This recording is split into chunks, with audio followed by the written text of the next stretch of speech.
ओम शांति। 25 फरवरी 2024। अव्यक्त बाप दादा के महावाक्य। ओरिजिनल डेट 30 मार्च 1998। सर्व प्राप्तियों की स्मृति इमर्ज कर अचल स्थिति का अनुभव करो और जीवन मुक्त बनो। आज भाग्य विधाता बाप अपने विश्व में सर्वश्रेष्ठ भाग्यवान बच्चों को देख रहे हैं। हर बच्चे के भाग्य की महिमा स्वयं भगवान गा रहे हैं। बाप की महिमा तो आत्माएं गाती हैं, लेकिन आप बच्चों की महिमा स्वयं बाप करते हैं। ऐसे कभी स्वप्न में भी सोचा कि हमारा इतना श्रेष्ठ भाग्य बना हुआ है, लेकिन बना हुआ था, बन गया।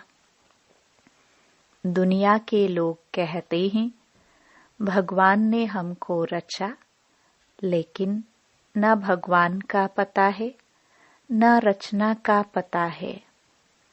आप हर एक भाग्यवान बच्चा अनुभव और फक्र से कहते हो कि हम शिववंशी ब्रह्मा कुमार कुमारियां हैं। हमको मालूम है कि हमें बाप दादा ने कैसे रचा। चाहे छोटा बच्चा है, चाहे बुजुर्ग पांडव है, शक्तियां हैं, किसी से भी पूछेंगे आपका बाप कौन है तो क्या कहेंगे? फलक से कहेंगे ना कि हमको शिव बाप ने ब्रह्मा बाप द्वारा रचा, इसलिए हम भगवान के बच्चे हैं। भगवान से डायरेक्ट मिलते हैं। न सिर्फ परम आत्मा व भगवान हमारा बाप है, लेकिन वह बाप भी है, शिक्षक भी है और सतगुरु भी है। सबको यह नशा है। ताली बजाई, एक हाथ की ताली बजाना। अभी यह भी एक्सरसाइज बुजुर्गों को सिखानी पड़ेगी। बच्चों को खुश देख बाप दादा भी खुशी में झूलते हैं और सदा कहते, वाह मेरे हर एक श्रेष्ठ भाग्यवान विशेष आत्माएं। बाप के रूप में परमात्म पालना का अनुभव कर रहे हो। यह परमात्म पालना सारे कल्प में सिर्फ इस ब्राह्मण जन्म में आप बच्चों को प्राप्त होती है, जिस परमात्म पालना में आत्मा को सर्व प्राप्ति स्वरूप का अनुभव होता है। परमात्म प्यार सर्व संबंधों का अनुभव कराता है। परमात्म प्यार अपने देह भान को भी भुला देता, साथ साथ अनेक स्वार्थ के प्यार को भी भुला देता है। ऐसे परमात्म प्यार परमात्म पालना के अंदर पलने वाली भाग्यवान आत्माएं हो। कितना आप आत्माओं का भाग्य है जो स्वयं बाप अपने वतन को छोड़ आप गॉडली स्टूडेंट्स को पढ़ाने आते हैं। ऐसा कोई टीचर देखा जो रोज सवेरे सवेरे दूर देश से पढ़ाने के लिए आवे? ऐसा टीचर कभी देखा? लेकिन आप बच्चों के लिए रोज बाप शिक्षक बन आपके पास पढ़ाने आते हैं और कितना सहज पढ़ाते हैं। 2 शब्दों की पढ़ाई है, आप और बाप। इन्हीं 2 शब्दों में चक्कर कहो, ड्रामा कहो, कल्प वृक्ष कहो, सारी नॉलेज समाई हुई है। और पढ़ाई में तो कितना दिमाग पर बोझ पड़ता है, और बाप की पढ़ाई से दिमाग हल्का बन जाता है। हल्के की निशानी है ऊंचा उड़ना। हल्की चीज स्वतः ही ऊंची होती है। तो इस पढ़ाई से मन बुद्धि उड़ती कला का अनुभव करती है, तो दिमाग हल्का हुआ ना। तीनों लोकों की नॉलेज मिल जाती है। तो ऐसी पढ़ाई सारे कल्प में कोई ने पढ़ी है। कोई पढ़ाने वाला ऐसा मिला तो क्या भाग्य है ना।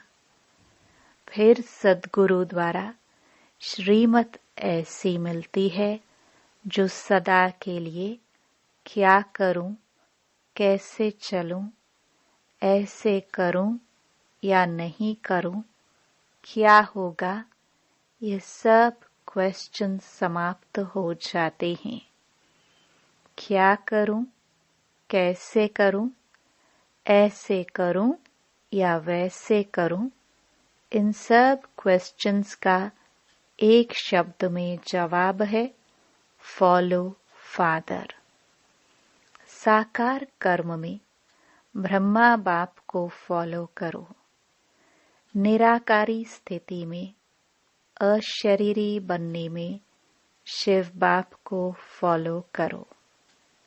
दोनों बाप और दादा को फॉलो करना अर्थात क्वेश्चन मार्क समाप्त होना व श्रीमत पर चलना। यह मुश्किल है। पूछने की आवश्यकता पड़ती है क्या? कॉपी करना है, अपना दिमाग नहीं चलाना है। बाप समान बनना अर्थात फॉलो फादर करना। मुश्किल है या सहज है? सहज है ना। 30 साल वाले हाथ उठाओ। अच्छा, 30 साल में मुश्किल लगा या सहज है?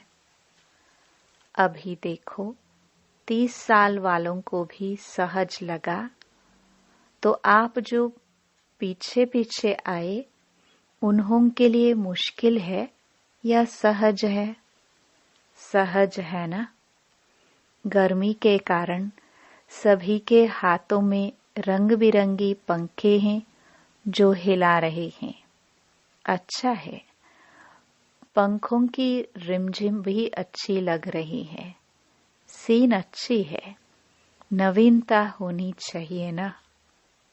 तो इस ग्रुप की यह भी नवीनता है। यह भी टीवी में आ गया। अच्छा है।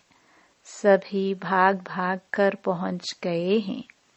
बाप दादा भी स्नेह की मुबारक देते हैं। देखो, और जो भी हद के गुरु होते हैं कितने वरदान देते हैं। 1 या 10, ज्यादा नहीं देते। लेकिन आपको सद्गुरु द्वारा रोज वरदान मिलता है। ऐसा गुरु कब देखा? नहीं देखा ना। आप लोगों ने ही देखा, लेकिन कल्प कल्प देखा। तो सदा अपने भाग्य की प्राप्तियों को सामने रखो। सिर्फ बुद्धि में मर्ज नहीं रखो, इमर्ज करो। मर्ज रखने के संस्कार को बदलकर इमर्ज करो। अपनी प्राप्तियों की लिस्ट सदा बुद्धि में इमर्ज रखो। जब प्राप्तियों की लिस्ट इमर्ज होगी तो किसी भी प्रकार का विघ्न वार नहीं करेगा। वह मर्ज हो जाएगा और प्राप्तियां इमर्ज रूप में रहेंगी। बाप दादा जब सुनते हैं कि आज किसी भी कारण से कोई बच्चे मेहनत करते हैं, युद्ध करते हैं, योग लगाने चाहते लेकिन लगता नहीं है, सोल कॉन्शियस के बदले बॉडी कॉन्शियस में आ जाते हैं, तो बाप दादा को अच्छा नहीं लगता है। कारण क्या? अपने भाग्य की प्राप्तियां इमर्ज नहीं रहती, मर्ज रहती हैं। फिर जब कोई याद दिलाता है तो सोचने लगते हैं होना तो ऐसा चाहिए। इसलिए बहुत सहज पुरुषार्थ है, प्राप्तियों को इमर्ज रखो। जब से ब्राह्मण बने तब से अपने भाग्य को स्मृति में रखो। हलचल में नहीं आओ, अचल बनो, क्योंकि यहाँ आभू में यादगार क्या है? अचल घर है या हलचल घर है? अचल घर है ना। यह किसका यादगार है? आपका यादगार है ना। तो जब भी कोई सूक्ष्म पुरुषार्थ का मार्ग मुश्किल लगे, बुद्धि ज्यादा हलचल में हो, तो अपने यादगार को स्मृति में लाओ। कई बार बच्चे ज्ञान की पॉइंट बोलते भी हैं कि मैं आत्मा हूँ, ड्रामा है, यह तो विघ्न है, यह तो साइड सीन है, बोलते भी रहते, लेकिन हिलते भी रहते, हिलते हिलते बोलते रहते। जब ऐसी बुद्धि बन जाए तो अचल नहीं हो सके, तो मधुबन का अचल घर याद रखो। यह तो स्थूल चीज है ना, सूक्ष्म तो नहीं है, आंखों से देखने की चीज है। मेरा यादगार अचल घर है, हलचल घर नहीं है, क्योंकि बाप दादा इस वर्ष को सर्व बच्चों के प्रति मुक्ति वर्ष मनाना चाहते हैं। ऐसा नहीं हो हाथ उठवाए तो कोई का उठे, कोई का नहीं उठे। नहीं, सभी खुशी खुशी से हाथ की ताली बजावे। सभी बजाने लगे, चलो अभी बजा दी तो ठीक है, लेकिन ऐसे ही बाप दादा इस वर्ष के समाप्ति में इतनी जोर से ताली बजाते देखे। अभी तो बजाई अच्छा है, लेकिन तब भी बजाना। बजाएंगे? देखो, हाथ की ताली बजा के तो खुश कर दिया, लेकिन बाप दादा नए वर्ष में जो अपना 18 जनवरी विशेष ब्रह्मा बाप के शरीर से मुक्त होने का दिन है, तो 18 जनवरी में बाप दादा फिर हाथ उठवाएगा कि मुक्ति वर्ष मनाया या सिर्फ सोचा। मनाना है, सोचते तो नहीं रह गए। स्वरूप में लाया, वह सोचते सोचते लास्ट में भी सोचते रहेंगे। यह रिजल्ट बाप दादा देखने चाहते हैं। दिखाएंगे? अच्छा, याद रहेगा ना। प्राप्तियों को सामने रखो। बाप की याद के साथ बाप ने जो दिया वह भी इमर्ज करो। क्या बनाया और क्या मिला? बाप दादा इस वर्ष के बाद हर बच्चे को जीवन मुक्त स्थिति में देखेंगे। भविष्य में जीवन मुक्त होंगे, लेकिन संस्कार जीवन मुक्त के अभी से ही इमर्ज करने हैं और निरंतर कर्मयोगी, निरंतर सहज योगी, निरंतर मुक्त आत्मा के संस्कार अभी से अनुभव में लाओ। क्यों? बाप दादा ने पहले भी इशारा दिया है कि समय का परिवर्तन आप विश्व परिवर्तक आत्माओं के लिए इंतजार कर रहा है। प्रकृति आप प्रकृतिपति आत्माओं का विजय का हार लेके आह्वान कर रही है। समय विजय का घंटा बजाने के लिए आप भविष्य राज्य अधिकारी आत्माओं को देख रहे हैं कि कब घंटा बजाए। भक्त आत्माएं वह दिन सदा याद कर रही हैं कि कब हमारे पूज्य देव आत्माएं हमारे ऊपर प्रसन्न हो हमें मुक्ति का वरदान देंगे।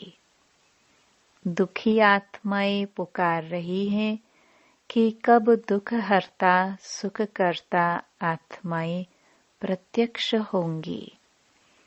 इसलिए यह सब आपके लिए इंतजार व आह्वान कर रहे हैं। इसलिए हे रहमदिल विश्व कल्याणकारी आत्माएं, अभी इन्हों के इंतजार को समाप्त करो। आपके लिए सब रुके हैं। आप सब मुक्त हो जाओ तो सर्व आत्माएं प्रकृति भगत मुक्त हो जाए। तो मुक्त बनो, मुक्ति का दान देने वाले मास्टर दाता बनो। अभी विश्व परिवर्तन की जिम्मेवारी के ताजधारी आत्माएं बनो। जिम्मेवार होना, बाप के साथ मददगार हो। क्या आपको रहम नहीं आता? दिल में दुख के विलाप महसूस नहीं होते? हे विश्व परिवर्तक आत्माएं, अभी अपनी जिम्मेवारी की ताजपोशी मनाओ। बाप दादा ने पहले भी कहा, 100 हिमालय जितने बड़े ते बड़े विघ्न भी आ जाए तो भी हटेंगे नहीं, हार नहीं खाएंगे। ताजपोशी मुक्त वर्ष अवश्य मनाएंगे। बाप दादा रोज चार्ट देखेगा। ऐसे नहीं यहाँ से जाओ तो ट्रेन में ही कहो पता नहीं क्या हो गया। घर में गए तो बगुले और हंस की लड़ाई लग गई। ऐसे नहीं कहना यह हो गया, यह हो गया। ये नहीं सुनेंगे। आपके पत्र वेस्ट पेपर बॉक्स में डालेंगे, सुनेंगे नहीं। दृढ़ संकल्प करो, होना ही है। जहाँ दृढ़ता है वहाँ सफलता नहीं हो, असंभव है। तो सभी दृढ़ संकल्प वाले हैं ना?